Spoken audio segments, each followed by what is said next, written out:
कामवाली बनी देवरानी। अजय विजय दो भाई थे।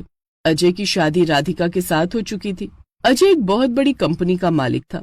उसी कंपनी में उसका छोटा भाई विजय भी काम करता था। उनके घर में एक बूढ़ी औरत कौशल्या काम वाली थी। उसकी एक जवान बेटी ममता भी थी। दोनों सुबह सुबह नाश्ता बनाकर लाई और सर्व करने लगी। तभी राधिका का देवर बोला, तुम लोगों को इतनी हिम्मत कहाँ से मिलती है कि अपने हाथों से ही खाना सर्व करने लगती हो? भाभी, आप खाना सर्व करो। देवर जी, इतने पढ़े लिखे होने के बावजूद आप इस तरह की बातें करते हो? मन तो करता है कि तुझे एक थप्पड़ मार दूं, पर हमारे माँ बाप ने ऐसा करने से मना किया था। भाई के डांटने पर उसने नाश्ता कर लिया। खैर, नाश्ता करने के बाद दोनों भाई अपनी अलग अलग कार लेकर ऑफिस निकल गए। तभी विजय के पास उसकी गर्लफ्रेंड नेहा का फोन आ गया। कहाँ हो डार्लिंग? तुम्हें याद है ना कि आज मेरा बर्थडे है? हाँ डार्लिंग, बस पहुंच रहा हूँ, भैया को टोपी पहना के। वहीं दूसरी तरफ उसके घर में कौशल्या पोछा लगाने लगी। माँ, ये क्या कर रही हो आप? मैंने आपको मना किया है ना कि आप सिर्फ खाना बनाओगी, बाकी का काम मैं कर लूंगी। तभी वहां पर राधिका आ गई। हाँ आंटी, ममता बिल्कुल सही कह रही है, इस उम्र में आप ज्यादा काम मत किया करो। इतना बोलकर राधिका अपने कमरे में चली गई। हमारी काम वाली ममता कितनी समझदार है और कितनी संस्कारी लड़की है। अगर ये मेरी देवरानी बन जाए तो देवर जी को सुधार सकती है। वहीं दूसरी तरफ विजय अपनी गर्लफ्रेंड नेहा के साथ शॉपिंग कर रहा था। उसने ढेर सारे कपड़े खरीद लिए। उसके बाद, thank you so much darling, इतनी ढेर सारी शॉपिंग मैंने आज तक नहीं की, पर अभी भी एक कमी है। अरे तुम एक बार बोल दो बस, मैं तुम्हें बुर्ज खलीफा तक दिला सकता हूँ। अरे नहीं नहीं विजय, मैं कभी तुमसे इतनी बड़ी चीज मांगूंगी ही नहीं। मेरा बचपन से सपना था कि मेरी एक पर्सनल कार हो। बस इतनी सी बात, चलो अभी दिलाता हूँ तुम्हें कार। ऐसे दिन गुजर रहे थे। एक रोज जब विजय घर पर नहीं था, तब अजय और राधिका किसी पार्टी में जाने के लिए तैयार हो गए। राधिका ने कौशल्या से कहा, आंटी हम लोग जरा एक पार्टी में जा रहे हैं, घर का ख्याल रखना क्योंकि विजय भी नहीं है और ममता भी कहीं गई हुई है शायद। ठीक है, आप लोग बिल्कुल फिक्र मत कीजिए। अरे चलो राधिका, ये तो हमारी माँ जैसी हैं। क्या ये हम इनसे नहीं कहेंगे तो क्या ये इस घर का ख्याल नहीं रखेंगी? हाँ, ये बात भी ठीक है। ठीक है आंटी, चलते हैं हम लोग। अजय और राधिका अपनी कार में बैठकर निकल गए।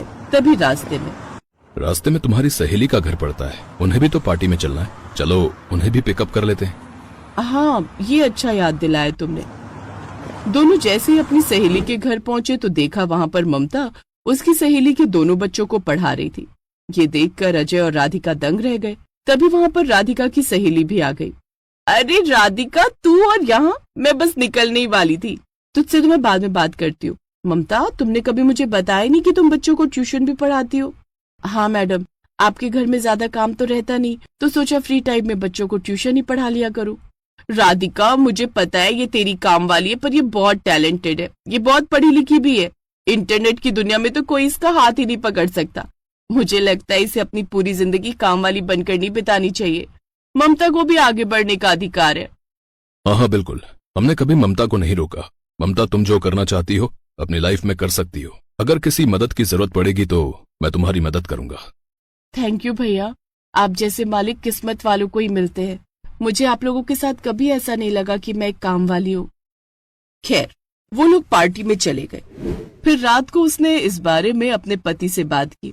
अजय, अब चाहे जो भी हो जाए, अब तो ममता ही मेरी देवरानी बनेगी। क्या बात है राधिका, तुम्हारी पसंद तो बहुत अच्छी है। ममता पढ़ने लिखने में भी अच्छी है, संस्कारी भी है, घर का सारा काम भी कर लेती है। एक वही लड़की है जो विजय को सुधार सकती है। अगले दिन अजय और राधिका ने विजय से इस बारे में बात की।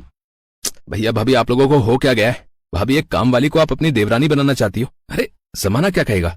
और वैसे भी मेरी एक गर्लफ्रेंड है, मैं उससे शादी करूंगा। लेकिन तूने तो कभी अपनी गर्लफ्रेंड के बारे में हमें नहीं बताया। अगर मैं बता देता तो आप लोग तुरंत उससे मेरी शादी करा देते, लेकिन अभी हम लोग बच्चे हैं, अभी हमें गर्लफ्रेंड बॉयफ्रेंड वाली जिंदगी जीनी है, समझे? विजय, आजकल की लड़कियों का कोई भरोसा नहीं। अब मेरी देवरानी तो काम वाली ममता ही बनेगी। लेकिन अगले ही दिन विजय बिना किसी को बताए अपनी गर्लफ्रेंड नेहा से शादी करके आ गए।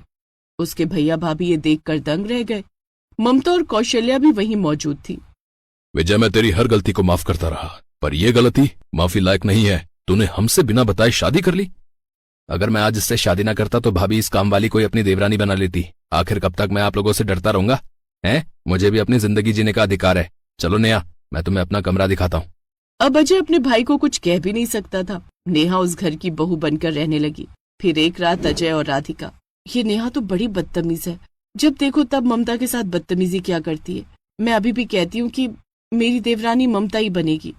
अब तो विजय ने उससे शादी भी कर ली, अभी भी तुम्हें उम्मीद है? उम्मीद ही नहीं बल्कि पूरा भरोसा है, क्योंकि नेहा के चाल चलन मुझे ठीक नहीं लगते। एक रात विजय और नेहा आपस में कुछ बात कर रहे थे। ममता ने बाहर से उनकी बातें सुन ली। कैसी छोटी सी बात कर दी तुमने नेहा? तुम्हें मेरे सारे सोशल मीडिया अकाउंट का, यहाँ तक कि मेरे मोबाइल का भी पासवर्ड पता है। वही पासवर्ड मेरे बैंक का भी है। अगली शाम जब विजय घर लौट रहा था तो उसने देखा किसी एयरपोर्ट के बाहर नेहा किसी लड़के से बात कर रही थी। ए जानू, तुमने इतने बड़े आदमी को बेवकूफ कैसे बनाया भाई, और उसके बैंक का पासवर्ड भी जान लिया? अरे इन बड़े घर के लड़कों के पास रत्ती भर भी दिमाग नहीं होता। विजय भागता हुआ उनके पास पहुंचा। नेहा, कौन है ये लड़का? किस तरह की बातें कर रही हो तुम इसके साथ? अरे यार, तू कहाँ से टपक गया? आखिर इसको दवा पानी दो, फिर जल्दी निकलते हैं यहाँ से। ए सुन बे बेवकूफ अमीर की औलाद, ये तेरी नहीं मेरी गर्लफ्रेंड है, समझा? मेरे कहने पर ही इसने तुझसे शादी की थी, समझा बे? उस लड़के ने विजय को मार मार कर भरता बना दिया, उसके सारे कपड़े फाड़ दिए। विजय उसी हालत में रोता हुआ घर पहुंचा। भैया, भाभी, आप लोग बिल्कुल सही कहते थे। वो लड़की एक नंबर की फ्रॉड निकली। उसने धोखे से मेरे बैंक का पासवर्ड पता कर लिया और मेरे सारे पैसे लेकर किसी दूसरे लड़के के साथ भाग गई। भैया, तो अब तू यहाँ क्या लेने आया है? पहले जब हम तुझे समझा रहे थे तब तो तूने हमारी बात मानी नहीं। जब वो तेरे करोड़ों रुपए लेकर भाग गई तब तू यहाँ हमारे सामने रो रहा है। निकल जा यहाँ से। तभी वहां पर ममता लैपटॉप लेकर आ गई। परेशान मत होइए, आपके सारे पैसे सुरक्षित हैं। मुझे इंटरनेट का बहुत नॉलेज है। कल रात मैंने आप दोनों की बातें सुन ली थी, इसीलिए उसी वक्त मैंने आपका पासवर्ड चेंज कर दिया था। ये देखिए, आपके अकाउंट में सारे पैसे हैं। विजय ने जब लैपटॉप में देखा तो उसके अकाउंट में सारे पैसे अभी भी थे। विजय ने तुरंत ममता को गले लगा लिया। ममता तुम बहुत अच्छी हो, आज तुमने मुझे बचा लिया। भाभी, मैं अब ममता से ही शादी करूंगा। अजय, मैंने आपसे कहा था ना कि ममता ही बनेगी मेरी देवरानी। विजय और ममता खुशी खुशी अपनी जिंदगी बिताने लगे और विजय मन लगाकर काम भी करने लगा।